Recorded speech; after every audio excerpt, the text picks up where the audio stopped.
आप सभी लोगों का स्वागत है आपके अपने YouTube चैनल में जिसका नाम है मैथ्स बाय चंदन शर्मा। आज हम एक नई सीरीज स्टार्ट करने जा रहे हैं जिसमें 2024 में ALP के जितने भी पेपर हुए हैं, जितने शिफ्टों में, उन सारे पेपर को एक एक करके डिस्कस करेंगे। आज जो पेपर है वो 25/11/2024 यानी कि 25 नवंबर 2024 को हुआ था। फर्स्ट शिफ्ट का पेपर है जिसकी टाइमिंग है 9 से 10 बजे। 1 घंटे का पेपर होता है ALP का, आप जानते होंगे। तो फर्स्ट शिफ्ट के पेपर को हम सॉल्व करेंगे जिसमें क्वांट से जितने भी महत्वपूर्ण क्वेश्चन पूछे गए हैं उसको एक एक करके सॉल्व करेंगे। जहाँ भी कॉन्सेप्ट की ज़रूरत होगी वहाँ पे कॉन्सेप्ट डिस्कस करेंगे और जहाँ भी शॉर्ट ट्रिक की ज़रूरत होगी वहाँ पे शॉर्ट ट्रिक भी अप्रोच करेंगे। तो वीडियो को अंत तक जरूर देखें। इस वीडियो से आपके आने वाले NTPC या ग्रुप डी का जो पेपर आने वाला है उन दोनों के लिए हेल्पफुल होगा। तो चलिए बिना किसी देरी के वीडियो स्टार्ट करते हैं। पहला क्वेश्चन है कि एक कार 10 किलोमीटर प्रति घंटा, 20 किलोमीटर प्रति घंटा, 30 किलोमीटर, 60 किलोमीटर की चाल से 3 किलोमीटर की 4 क्रमिक दूरियां तय करता है। तो आपसे पूछ रहा है कि इस कार की जो औसत चाल है वो कितनी होगी। तो हमें पता है कि औसत चाल बराबर होता है कि कुल दूरी बटा कुल दूरी तय करने में लिया गया समय। तो कुल दूरी आपकी क्या है, 3 किलोमीटर की 4 क्रमिक दूरियां हैं, तो 3 में 4 का गुणा करेंगे तो यानी टोटल दूरी कितनी हो जाएगी आपकी, 12 किलोमीटर हो जाएगी। और इस 12 किलोमीटर की दूरी को तय करने में लिया गया समय कितना है, तो पहले जो चाल है वो 10 है और दूरी हमेशा 3 है। तो समय बराबर क्या होता है, दूरी बटा चाल, तो 3 बटा क्या हो जाएगा, पहले के लिए 10 हो जाएगा, प्लस दूसरे के लिए क्या हो जाएगा, 3/20 हो जाएगा। इसी तरह तीसरे के लिए क्या हो जाएगा, 3/30 हो जाएगा, प्लस 3/60 हो जाएगा।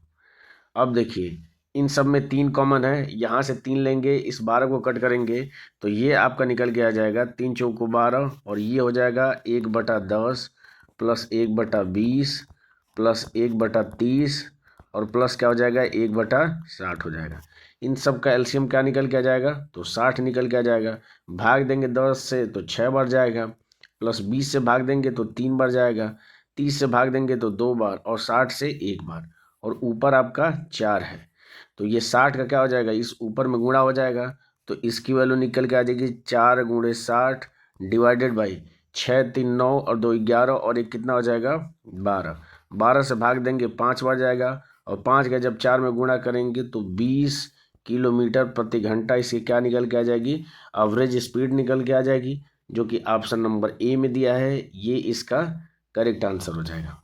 अगला क्वेश्चन कह रहा है निम्नलिखित आलेख में उन कर्मचारियों की संख्या को दर्शाया गया है जिन्होंने वर्ष 2010 में परिवहन के विभिन्न साधनों का उपयोग किया था। नीचे दिया गया है साधन कार है, बाइक है, कंपनी बस है, मेट्रो है, अन्य है।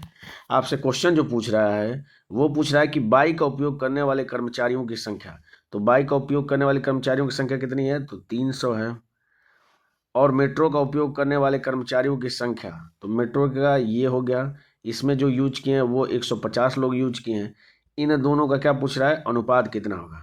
तो 300 और 150 का अनुपात हो जाएगा, 150 से कट करेंगे 2 बार जाएगा, 2:1 आ जाएगा, जो कि ऑप्शन नंबर 1 में दिया है। ये इसका करेक्ट आंसर हो जाएगा। बढ़ते हैं अगले क्वेश्चन पे। अगला क्वेश्चन कह रहा है कि 11,000 रुपये की राशि पर 2 वर्ष में 4% वार्षिक ब्याज की दर पर, जो कि ब्याज वार्षिक रूप से संयोजित की जा रही है, तो चक्रवृद्धि ब्याज आपसे पूछ रहा है। तो चक्रवृद्धि ब्याज से रिलेटेड जितने भी कॉन्सेप्ट होते हैं, जो भी उसकी ट्रिक हो सकती है, वो सारी चीज़ें मैं एक वीडियो में बता चुका हूँ जो इस चैनल की प्लेलिस्ट में है। आप जाके उसको चेकआउट कर सकते हैं। तो हम लगाते हैं इसको, तो 11,000 रुपये की राशि है, 4% के हिसाब से 2 साल का, तो 4% इसका निकाल देंगे, इसका भी 4% निकाल देंगे। तो 11,000 का 4% निकालेंगे तो कितना हो जाएगा, 11,000 × 4/100 हो जाएगा। ये आपका 0 से 0 कट जाएगा, 11 में 4 का गुणा करेंगे 44 और 0 उतर जाएगा, यानी 440 रुपया पहले साल का ब्याज आएगा और दूसरे साल का भी 440 रुपया ब्याज आएगा। अब ये जो पहला जो 440 है वो दूसरे वर्ष के लिए मूलधन का काम करेगा, इसका भी 4% निकाल देंगे। तो 440 का एक बार फिर निकाल देंगे 4%, तो 4 बटा क्या हो जाएगा ये 100, 0 से 0 कट गया, 44 में 4 का गुणा करेंगे तो 4 चौको 16, 4 चौको 16 और 1 17 और एक स्थान पे दशमलव लग जाएगा तो 17.6 हो जाएगा। आपसे चक्रवृद्धि ब्याज पूछ रहा है, तो चक्रवृद्धि ब्याज क्या होता है, इन दोनों को जोड़ देंगे तो चक्रवृद्धि ब्याज निकल के आ जाएगा। तो ऊपर ये है 440 और ये 440, कितना हो जाएगा 880 रुपया हो जाएगा। और इसमें 17.6 जोड़ देंगे तो 880 में 17.6 जोड़ेंगे तो क्या आंसर निकल के आ जाएगा 897.6 निकल के आ जाएगा, जो कि ऑप्शन नंबर 3 में दिया है, ये इसका करेक्ट आंसर हो जाएगा। बढ़ते हैं अगले क्वेश्चन पे। अगला क्वेश्चन कह रहा है कि यदि x + 1/x बराबर 5 दिया है तो पूछ रहा है आपसे x² + 1/x² की वैल्यू क्या होगी। तो देखिए इसके लिए डायरेक्ट फार्मूला होता है कि x + 1/x अगर इसकी वैल्यू 1 के बराबर है तो x² + 1/x² की अगर वैल्यू पूछे तो इसका मान होता है a² - 2 के बराबर होता है।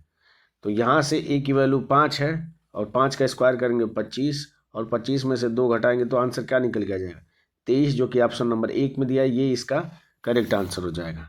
ठीक है, अगर आपको ये नहीं मालूम है और ये कहाँ से आया है, अगर ये भी नहीं मालूम है तो आप बस ये जो इक्वेशन दिया है इसमें दोनों साइड का क्या करेंगे होल स्क्वायर करेंगे तो ये हो जाएगा a + b का स्क्वायर, तो x² + 1/x² प्लस 2ab करेंगे तो 2 × x × 1/x हो जाएगा और इस 5 का स्क्वायर करेंगे तो 25 हो जाएगा।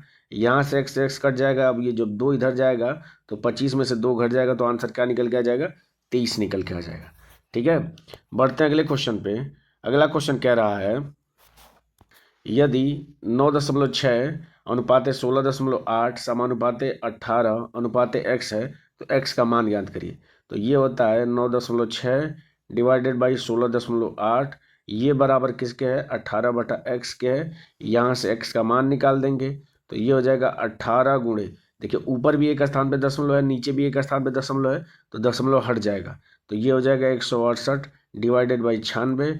अब बस इसको सिंप्लीफाई कर लेते हैं तो 6 से कट कर देंगे तो 6 × 3 = 18 और 6 से कट करेंगे तो 16 × 6 = 96 तो ये 16 हो जाएगा। अब ये 4 से कट कर लेते हैं तो 4 × 4 = 16 और ये हो जाएगा 4 × 4 = 16, 4 दूना के 8 हो जाएगा। अब 2 से कट कर लेते हैं तो ये क्या हो जाएगा 2 दूना के 4 और ये हो जाएगा 21 दूना के 42, तो ऊपर बचेगा 21 × 3 = 63 और नीचे बचेगा 2 और जब 63 में 2 से भाग देंगे तो आंसर क्या निकल के आ जाएगा 31.5, जो कि ऑप्शन नंबर 4 में दिया है, ये इसका करेक्ट आंसर हो जाएगा। बढ़ते हैं अगले क्वेश्चन पे। अगला क्वेश्चन कह रहा है कि एक व्यक्ति अपनी धनराशि का 20% गवा देता है और शेष धनराशि का 25% खर्च करने के बाद उसके पास 480 बचते हैं। तो पूछ रहा है कि मूल रूप से उसने कितनी धनराशि थी, स्टार्टिंग में उसके पास कितनी धनराशि थी, ये आपसे पूछ रहा है। तो मैं मान लेता हूँ कि उसके पास 100 रुपये था, 20% गवा दे रहा है तो बचेगा कितना, तो 80% उसके पास बचा और 80% जैसे ही उसके पास बचा तो इसका कह रहा है कि 25% खर्च कर देता है। तो 25% खर्च कर देता है तो बचेगा कितना, तो 75% बचेगा। तो 75% मतलब 75/100 और बस इसी को सॉल्व कर देना है। तो ये 100 से 100 कटेगा, अब ये आपका 0 से 0 कट जाएगा, 5 से कट करेंगे तो 15 × 5 = 75 और 5 दूना के 10, 2 से कट करेंगे तो 2 चौको 8 हो जाएगा। यानी ऊपर बचेगा 4 × 15 और इसका गुणा करेंगे तो कितना हो जाएगा 15 चौको 60 के बराबर हो जाएगा। और इसकी वैल्यू आपको क्वेश्चन में कितना दिया है कि 480 रुपये बचते हैं। तो जब 60 यूनिट की वैल्यू 480 आ गई तो यहाँ से 1 यूनिट की वैल्यू निकाल देंगे तो ये 0 से 0 कट गया, 6 8 कितना हो जाएगा 48 हो जाएगा, यानी 1 यूनिट की वैल्यू 8 आ गई। तो पूछ रहा है कि मूल रूप से कितनी धनराशि थी, तो हमने मूल रूप से कितनी धनराशि मानी थी 100, तो 100 की वैल्यू क्या हो जाएगी, तो दोनों तरफ 100 से गुणा कर देंगे तो 8 में 100 से गुणा करेंगे तो आंसर कितना निकल के आ जाएगा 800, जो कि ऑप्शन नंबर 1 में दिया है, ये इसका करेक्ट आंसर हो जाएगा। बढ़ते हैं अगले क्वेश्चन पे। अगला क्वेश्चन कह रहा है दो संख्याओं का योग 36 है, एक संख्या का 5 गुना दूसरी संख्या के 4 गुने के बराबर है, तो दोनों संख्याओं में से बड़ी संख्या कौन सी है। ठीक है, तो यहाँ से इस लाइन को पकड़ेंगे कि एक संख्या का 5 गुना दूसरी संख्या के 4 गुने के बराबर है। तो मान लीजिए अगर वो संख्या अगर पहली a मानते हैं दूसरी b मानते हैं, तो क्वेश्चन क्या कह रहा है कि पहले का 5 गुना दूसरे के 4 गुने के बराबर है, तो यहाँ से a/b क्या निकल के आ जाएगा, तो वो निकल के आ जाएगा 4/5 निकल के आ जाएगा। और क्वेश्चन में दिया है कि दोनों संख्याओं का योग 36 के बराबर है, लेकिन अगर हम a को 4 मानते हैं b को 5 मानते हैं तो इन दोनों का योग करेंगे 9 होगा और इस 9 यूनिट की वैल्यू 36 के बराबर दिया है।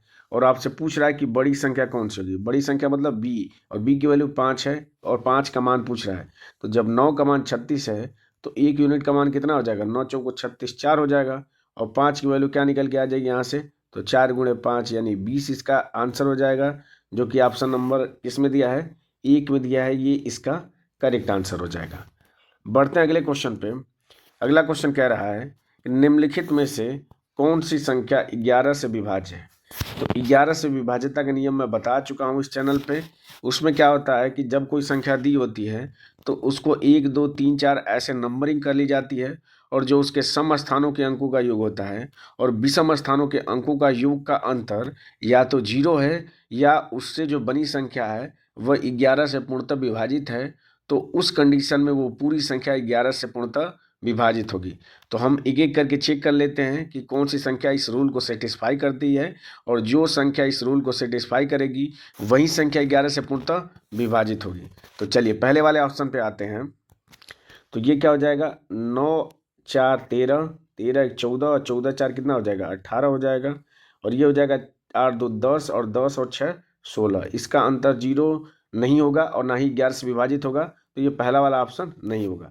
दूसरे पे चलते हैं। तो 7 और 4 11, और 11 और 5 कितना हो जाएगा, 16 और 16 4 20 हो जाएगा। और माइनस कर देंगे तो 7 और 2 9 और 9 6 15, तो 20 में से 15 घटाएंगे 5 होगा। ये भी 11 से विभाजित नहीं होगा, तो ये भी आंसर नहीं होगा। तीसरा देख लेते हैं। तो 8 और 4 12 और 12 और 9 कितना हो जाएगा, 21, और 21 4 25 हो जाएगा। और 2 और 5 7, और 7 और 6 कितना हो जाएगा, 13, और इसमें से घटाएंगे 13 तो आंसर क्या निकल के आ जाएगा, 12। और 12 भी 11 से पूर्णतः विभाजित नहीं है। तो जब हम 3 ऑप्शन चेक कर लिए और तीनों 11 से पूर्णतः विभाजित नहीं हो, तो एग्जाम में हम चौथा चेक नहीं करेंगे, डायरेक्ट आप चौथे पे आंसर कर देंगे, ये इसका करेक्ट आंसर होगा। ठीक है। और अगर आपको विश्वास नहीं होता तो आप इसको चेक कर सकते हैं, पर एग्जाम में आप इसको चेक नहीं करेंगे, क्योंकि अगर तीनों ऊपर के ऑप्शन सेटिस्फाई नहीं करे हैं तो ऑब्वियस सी बात होगी कि इसका चौथा ही आंसर करेक्ट होगा, क्योंकि चारों में से एक ही करेक्ट होगा। तो इस कंडीशन में चौथे को चेक नहीं करेंगे। लेकिन यहाँ पे सॉल्व कर रहे हैं तो आप चेक करके अपने आप को सेटिस्फाई कर सकते हैं।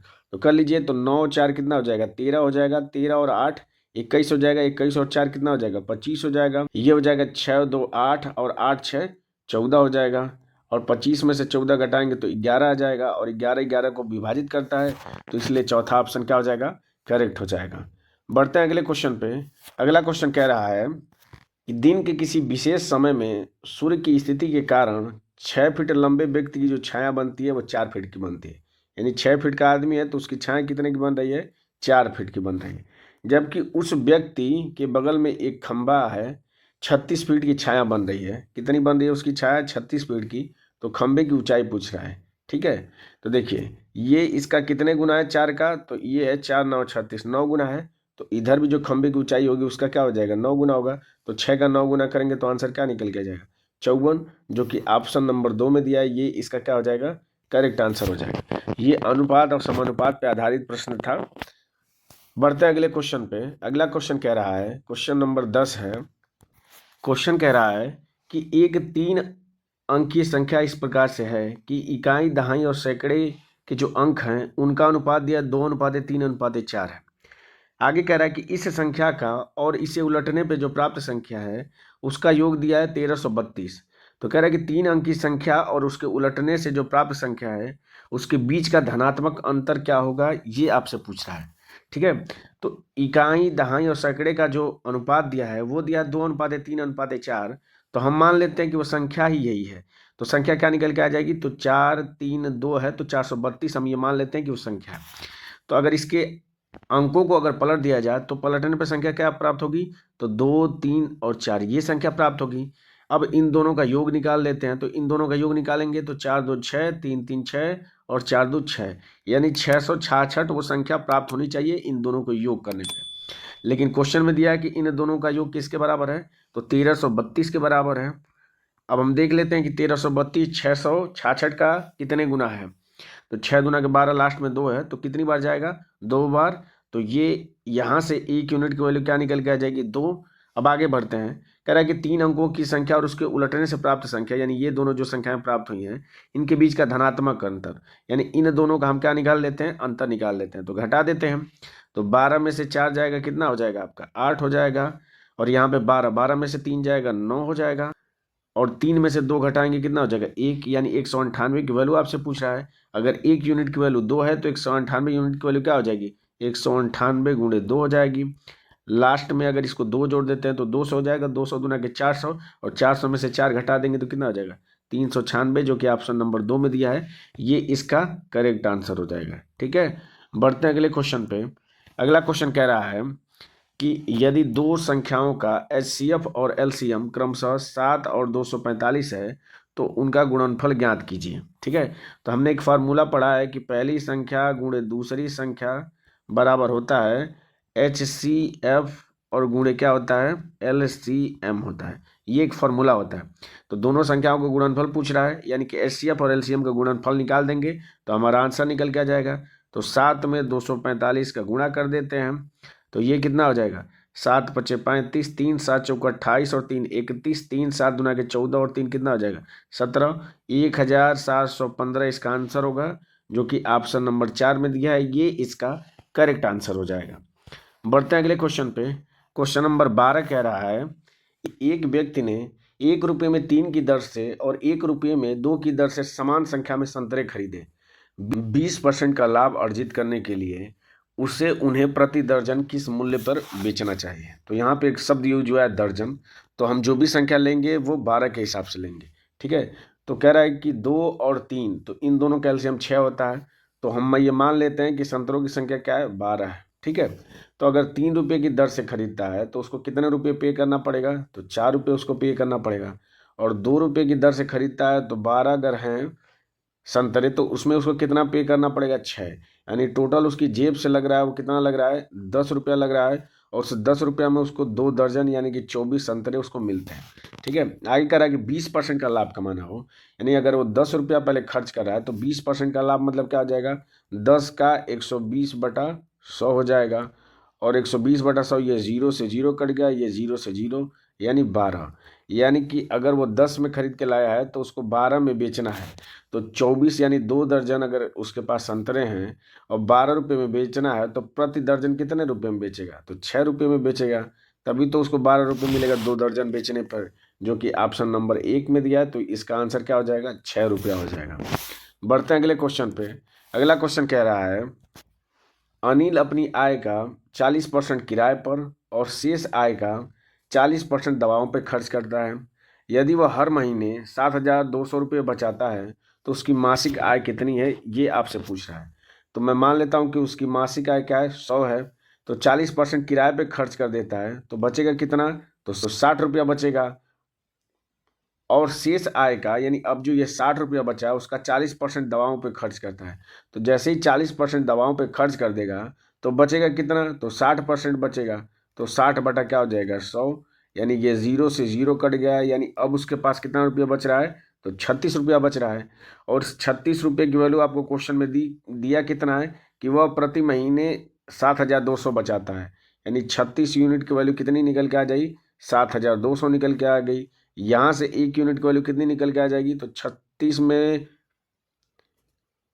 तो 72 में 36 से भाग करेंगे तो 36 दूना 72 यानी 200 निकल के आ जाएगा। और आपसे पूछ रहा है उसकी मासिक आय, हमने माना कितना है 100 माना है, तो 100 की वैल्यू कितनी हो जाएगी 200 गुणे 100 हो जाएगा, 2 जीरो उतर जाएगा, यानी 20,000 हो जाएगा इसका राइट आंसर, जो कि ऑप्शन नंबर 4 में दिया है 20,000। बढ़ते हैं अगले क्वेश्चन पे। अगला क्वेश्चन कह रहा है दिए गए व्यंजक का मान क्या है, ये आपसे पूछ रहा है। ठीक है, तो 2 का क्यूब करेंगे तो 8 हो जाएगा, इंटू किसी भी संख्या के पावर 0 होता है उसका मतलब 1 होता है, और 3 का क्यूब करेंगे तो 3 3 9 3 27 हो जाएगा, और 27 में 8 से गुणा करेंगे तो 8 7 56 5 हो जाएगा, 8 दूना के 16 और 5 21 यानी 216 इसका राइट आंसर हो जाएगा, जो कि ऑप्शन नंबर 4 में दिया है। बढ़ते हैं अगले क्वेश्चन पे। अगला क्वेश्चन कह रहा है 1.5 मीटर गुणे 1.25 मीटर आयाम वाले एक आयताकार पाइप के माध्यम से 200 मीटर गुणे 150 मीटर आयाम वाली एक टंकी में 20 किलोमीटर प्रति घंटा की चाल से पानी भरा जाता है। आपसे पूछ रहा है कि कितने समय में, जो कि मिनटों में बताना है, कि पानी के स्तर में 2 मीटर की वृद्धि होगी। ठीक है, पहले हम टंकी का आयतन निकाल देते हैं। तो लंबाई और चौड़ाई टंकी की दे दिया है कि 200 और 150 है, तो गुणा कर लेते हैं, तो 200 गुणे 150 हो जाएगा। और कह रहा है कि 2 मीटर की वृद्धि हो, तो ऊंचाई दे दिया 2 मीटर, तो 2 मीटर लिख देते हैं। तो यहाँ पे इसको किससे भाग देना है, तो जो पाइप दिया है उसका आपको आयाम दिया है कितना है, तो 1.5 गुणे 1.25 दिया है। ठीक है, ये यहाँ से इसका क्षेत्रफल निकल के आ जाएगा और कह रहा है कि 20 किलोमीटर प्रति घंटे की चाल से भरना चाहिए। तो उससे हम इसकी दर निकाल देंगे। तो 20 किलोमीटर प्रति घंटे को अगर हम मीटर प्रति घंटे में बदल देते हैं तो हमें पता है कि 1 किलोमीटर में 1000 मीटर होता है। तो 20 में 1000 का गुणा करेंगे तो कितना हो जाएगा, 20,000। ये आपका आ जाएगा मीटर प्रति घंटा आ जाएगा। ठीक है, अब चूंकि आपसे आंसर मिनटों में पूछ रहा है तो इस घंटे को किस में बदल देंगे, मिनट में बदल देंगे। तो मिनट में बदलने के लिए 60 से भाग देना पड़ेगा।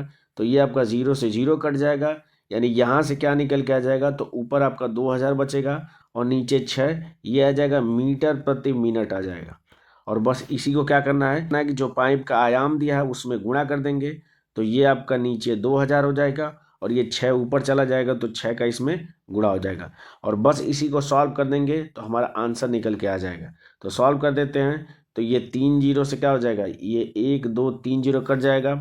ये नीचे 3 स्थान पे दशमलव है तो ऊपर क्या करेंगे हम लोग, 1000 से गुणा कर देंगे। तो ये हो जाएगा 2 गुणे 15 और गुणे 6 दूना के 12 इंटू 1000 हो जाएगा। और नीचे आपका क्या बच जाएगा, तो 15 गुणे और 125 में 2 का गुणा करेंगे तो कितना हो जाएगा, 250 हो जाएगा। अब देखिए 0 से 0 कट जाएगा, 25 चौको कितना हो जाएगा, 100 हो जाएगा। 15 से कट करेंगे तो ये कट जाएगा। तो आंसर क्या निकल के आ जाएगा, 2 गुणे 4 गुणे 12। तो 4 दूने के 8 और 12 बाटे कितना हो जाएगा, 96 मिनटों में क्या हो जाएगा, 2 मीटर की वृद्धि होगी, जो कि ऑप्शन नंबर 2 में दिया है। ये इसका करेक्ट आंसर हो जाएगा। बढ़ते हैं अगले क्वेश्चन पे।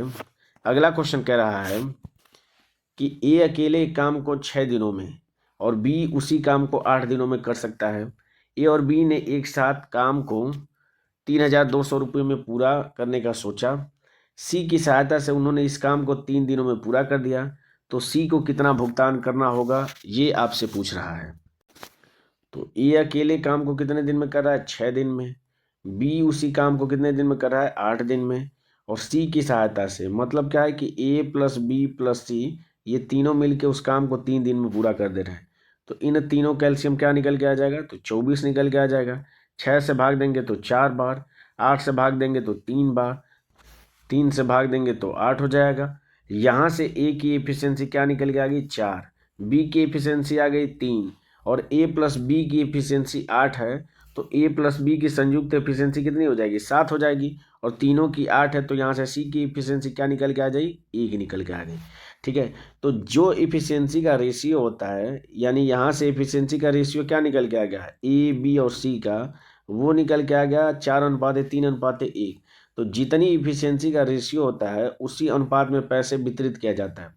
तो अगर इन तीनों को जोड़ देंगे तो यहाँ से ए को 4 रुपये मिलेगा, बी को 3 रुपये और सी को 1 रुपये मिलेगा। तो टोटल कितना हो जाएगा, 8। और इस 8 रुपये की वैल्यू कितना दिया क्वेश्चन में, कि इस काम के लिए 3200 रुपये में उन्होंने करने का सोचा। तो 8 यूनिट की वैल्यू 3200 दिया है। तो यहाँ से 1 यूनिट की वैल्यू कितनी निकल के आ जाएगी, तो 8 चौको 32, 400। और आपसे क्वेश्चन में पूछ रहा है कि सी को कितना भुगतान करना है। तो सी को हम 1 यूनिट भुगतान कर रहे हैं और 1 यूनिट की वैल्यू 400 निकल के आ गई। तो इसका राइट आंसर 400 होगा, जो कि ऑप्शन नंबर 1 में दिया है। बढ़ते हैं अगले क्वेश्चन पे। अगला क्वेश्चन कह रहा है कि एक दुकानदार 5% और 4% की क्रमिक छूटें प्रदान करता है। तो पूछ रहा है कि वह एकल छूट में किसके बराबर होगा। तो हमने सक्सेसिव डिस्काउंट का फॉर्मूला पढ़ा है कि ए प्लस बी माइनस होता है ए इंटू बी डिवाइडेड बाई 100। बस इसी पर रख दीजिए। तो 5 और 4 9 हो जाएगा, 5 में 4 का गुणा करेंगे 20 हो जाएगा और इसको 100 से भाग दे देंगे। तो ये आपका हो जाएगा 9 और 9 में से 0.2 घटा देंगे तो 8.8% आ जाएगा। तो इसका करेक्ट आंसर क्या हो जाएगा, 8.8%, जो कि ऑप्शन नंबर 3 में दिया है।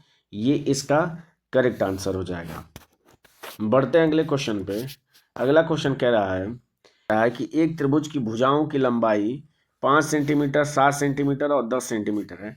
त्रिभुज का क्षेत्रफल पूछ रहा है। तो जब भुजाएं ज्ञात हों तो उसके लिए एक फार्मूला होता है जिसको हीरोन सूत्र बोलते हैं। वह सूत्र होता है एस ब्रैकेट में S minus A S minus B into S minus C होता है। जहाँ पे एस जो होता है वो त्रिभुज का अर्ध परिमाप होता है। अर्ध परिमाप मतलब a+b+c डिवाइडेड बाई 2 होता है। तो यहाँ से तीनों भुजाओं को जोड़ेंगे तो 7 5 12 और 10 22, 22 का आधा करेंगे 11, यानी s की वैल्यू क्या निकल के आ गई 11। तो क्षेत्रफल बराबर हो जाएगा 11 गुणे 11 में से 5 घटाएंगे तो 6 हो जाएगा, 11 में से 7 घटाएंगे तो 4 हो जाएगा, 11 में से 10 घटाएंगे तो 1 हो जाएगा। यानी यहाँ से सिर्फ और सिर्फ 4 का वर्गमूल निकल के आया, और 4 का वर्गमूल होता है 2, और अंदर क्या बचेगा रूट के अंदर 11 छके 66 बच गया। यानी इसका क्षेत्रफल क्या निकल के आ जाएगा 2√66, जो कि ऑप्शन नंबर 1 में दिया है। ये इसका करेक्ट आंसर हो जाएगा। बढ़ते हैं अगले क्वेश्चन पे। अगला क्वेश्चन कह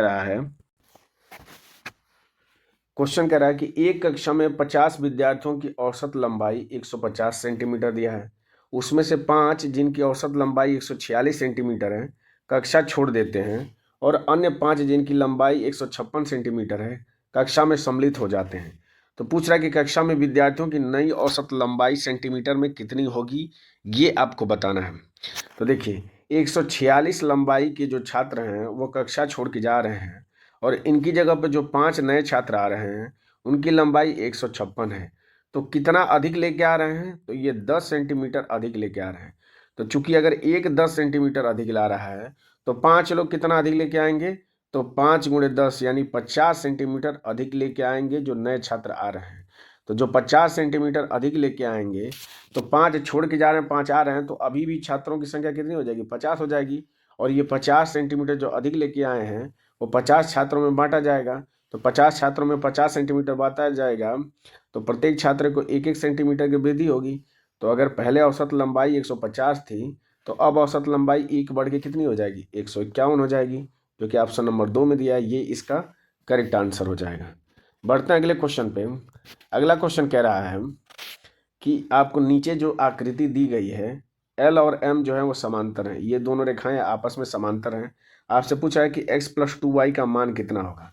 तो ये आपका x है और ये आपका y है, ठीक है।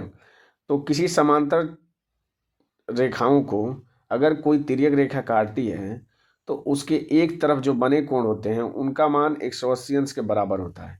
इसका मतलब अगर इन दोनों को अगर जोड़ दिया जाए तो 180 अंश के क्या होगा बराबर होगा। तो अगर ये 105 है तो ये x कितना हो जाएगा 180 में से 105 घटा देंगे तो x का मान क्या निकल के आ जाएगा 75 अंश निकल के आ जाएगा, ठीक है।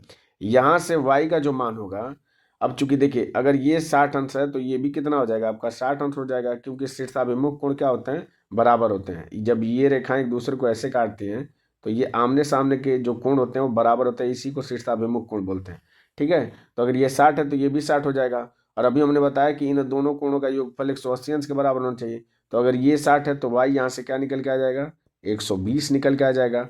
और आपसे पूछ रहा है कि x + 2y, तो x की वैल्यू 75, तो x की वैल्यू है आपकी 75, तो x की वैल्यू है आपकी 75 + 2y, और y की वैल्यू है 120। दो गुना करेंगे तो कितना हो जाएगा 240, दोनों को जोड़ेंगे तो ये हो जाएगा 5, 7 4 11 और 2 1 3, यानी 315 अंश इसका राइट आंसर होगा, जो कि ऑप्शन नंबर 1 में दिया है।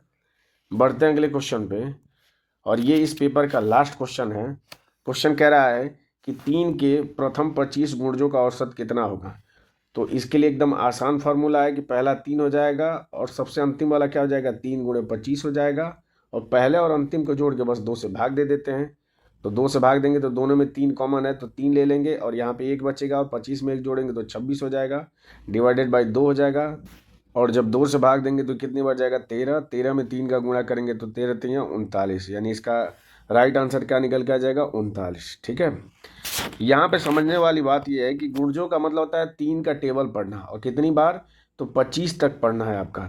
तो पहला आ जाएगा 3, दूसरा हो जाएगा 6 हो जाएगा, तीसरा हो जाएगा 9 हो जाएगा, ऐसे करते करते कितने तक आपको 25 तक। तो 3 गुणे क्या हो जाएगा 25 हो जाएगा। अब क्या होता है कि अगर आपको श्रेणी दिया गया है और सारी श्रेणी में जो अंतर है वो आपका बराबर है, तो औसत निकालने के लिए क्या करते हैं पहला पद पकड़ते हैं और अंतिम पद पकड़ते हैं, इन दोनों को जोड़ के बटा 2 कर देते हैं। तो हमने वही क्वेश्चन में किया है कि 3 लिख दिया है और लास्ट वाला क्या हो जाएगा 3 × 25 हो जाएगा, इन दोनों को जोड़ के डिवाइडेड बाई 2 कर दिए हैं, तो हमारा राइट आंसर 39 निकल के आ गया, ठीक है। तो इस तरीके से हमने 25 नवंबर 2024 में एएलपी का जो पेपर हुआ था फर्स्ट शिफ्ट में, उसमें क्वांट के जितने भी क्वेश्चन पूछे गए थे उसको हमने एक एक करके सॉल्व किया। मुझे उम्मीद है कि ये वीडियो आपको इन्फॉर्मेटिव लगा होगा, आपने इस वीडियो से कुछ ना कुछ सीखा होगा। अगर वीडियो पसंद आई हो तो लाइक ज़रूर करें। मिलते हैं आपसे अगले पेपर में अगली वीडियो के साथ, तब तक के लिए जय हिंद और बाय।